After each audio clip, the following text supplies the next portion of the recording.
CloudExtend administrators should navigate to subscriptions.cloudextend.io and go ahead and click on Sign In and log in with the Microsoft account that you provided when you started your subscription.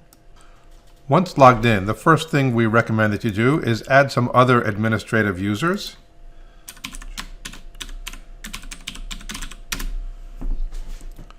This will come in handy if you're out of the office or you need someone else to actually allocate end user license, but you want to maintain control over all of the users.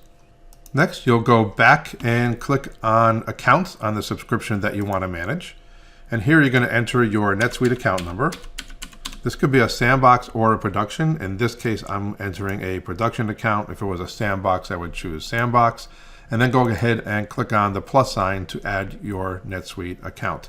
You can ignore anything here under autopilot. This is something for our CloudExtend Outlook for NetSuite enterprise users. Then come back to Manage Licenses. Go ahead and click on Licenses. And then this is where you will add individual users to your subscription.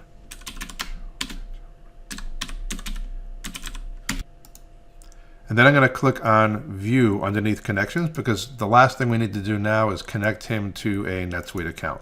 So we'll go ahead and connect Joe to production account 1234567. Click the plus sign. And that's it. Joe now has a CloudExtend Excel for NetSuite license.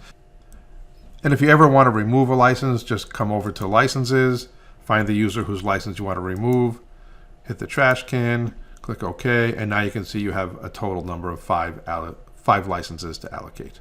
And if you have any questions, use the chat icon at the bottom right, and you can reach out to our support team. Thanks for watching.